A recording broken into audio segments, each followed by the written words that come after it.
Baghdad के एक दरवेश आलिम थे, तो वो जब भी नमाज पढ़ाते ना तो किसी ताजर की दो बीवियों के बारे में दुआ मांगते। नमाज पढ़ाते तो कहते अल्लाह उस ताजर की दो बीवियों को अपनी खास रहमतें अता फरमा। एक दिन लोग उनके गिर्द इकट्ठे हो गए, कहने लगे बाबा जी बताएं तो सही वो बीवियां कौन थी जिनके लिए आप दुआ मांगते। तो फरमाने लगे मेरे शहर का एक ताजर था, बहुत बड़ा ताजर था, मालदार था पर बे औलाद था। उसे बगदाद से मुल्क के शाम जाना पड़ता था तिजारत करने, और कई कई महीने उसे शाम के मुल्क में रहना पड़ता था। उसने इस तरह किया कि वहां भी एक शादी कर ली। अब वो वहां कुछ ज्यादा वक्त गुजारने लगा, मालदार आदमी था, बीवी को मकान भी लेके दे दिया। अब वो जरा देर से आता वापिस, और जब आता भी तो उसके वो वाले अंदाज ना होते जो पहले हुआ करते थे। अब बीवी से बड़ा जासूस भी कोई नहीं होता, उसको तो पहले पता चल जाता है कि माजरा क्या है, उसे बड़ी खबर होती है। वो कहने लगी अब के जब आता जाता है तो इसके हालात कुछ बदले बदले से हैं, माहौल कुछ और है।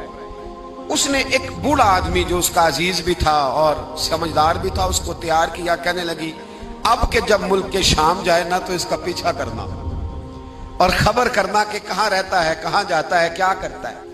वो बूढ़े बुजुर्ग जो थे वो खातून के कहने पर कुछ उसने किराया भी दिया। वो उस ताजर के पीछे गए और वापस आके खबर दी। कहने लगे कि ये तो 2-3 साल बीत गए, इसने वहां भी शादी की हुई है, तुझे बताया ही नहीं। बीबी बड़ी समझदार थी, हौसला मंद, जीरत, उसने शोर नहीं मचाया। उसने कहा कि मैं ना अब जब आएगा ना तो तरीके से बात करूंगी और पूछूंगी कि ऐसा क्यों किया। और ये भी उसने आके बताया कि अगर तेरे साथ निकाह के बाद उसे औलाद नहीं मिली तो औलाद वहां भी कोई नहीं। ये मुकम्मल तफसीलात। अब जब इस दफा खामंद आया तो आते ही वो बीमार हो गया, कमजोर होने लगा।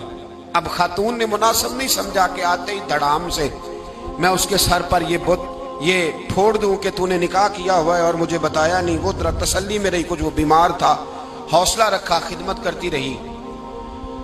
कुछ दिन गुजरे तो वो ताजर इंतकाल कर गया, फौत हो गया। अब राज खुल न सका, इद्दत गुजारी, और जब सारा माल जमा किया ना तो अशरफियों की बोरियां भर गई। सारा माल उस बीबी का, 4 बोरियों में अशरफियां, 4। यहां तो पेट का दोजख है, माज अल्लाह भरता ही नहीं। हाल में मजीद, हाल में मजीद। वो जो कहते थे ना कि बस बाहर चला जाऊं और बाहर मैं कुछ थोड़े से पैसे कमा के 2-3 साल में लौट आऊंगा, फिर यहां आके कोई कारोबार करूंगा, वो गए हैं तो वापिस नहीं आए। वो जो कहते थे ना बस मैंने इतना सा कारोबार करना है कि मकान बन जाए, उन्होंने 4 मकान भी बना लिए हैं, लेकिन ब्रेक, हल में मजीद की दौड़ है। अब 4 बोरियां उस औरत ने छुपाए रखी। कोई बंदा नहीं जानता बगदाद में कि मुल्क के शाम में ताजर की दूसरी बीवी भी है। जब वो फारिग हुई तो उसने उस बूढ़े जासूस को फिर बुलाया और 2 बोरियां ऊंट पे रखी, खुद भी साथ बैठी और मुल्क के शाम गई। अल्लाह अकबर। वह बुजुर्ग कहते हैं मैं ऐसे ही नहीं दुआ करता। उसको जाके कहने लगी मैं अकेली वारिस नहीं हूं, आधे की वारिस तू भी है। मैं अकेली वारिस नहीं, ये तकसीम विरासत है, आधी की वारिस तू भी है। तो रख अपने पैसे, मुझे पता है उसने निकाह किया था पर मुझे बताया नहीं था, तो रख अपने पैसे, मैं तुझे दे रही हूं, आधे तेरे हैं आधे मेरे हैं। उसने नजर उठाई तो रो पड़ी, कहने लगी नहीं अब ये सारे तेरे ही हैं। अगर तू अल्लाह से डरती है तो मैं भी रब से डरती हूँ। अगर तू मुस्तफ़ा करीम का कलमा पढ़ती है तो मैं भी उसी नबी की मानने वाली हूँ। कहा बात क्या है, मेरा क्यों है सारा? तो वो खातून कहने लगी वो 2 साल 3 साल से मेरे साथ निकाह था और उसने बताया था मुझे कि मेरी बीवी भी है, और मैं गरीब थी तो मेरे वालिदैन को भी बताया था कि मेरी दूसरी शादी है। ये मकान उसने मुझे लेके दिया था, मेरे तमाम अखराजात वो पूरे करता था, नानो नफका का ख्याल रखता था। लेकिन अब के जब वो आया तो वो बीमार था। उसने मुझे बताया कि मुझे तबीब ने बताया है कि मैं शदीद बीमार हूं, शायद बच ना सकूं।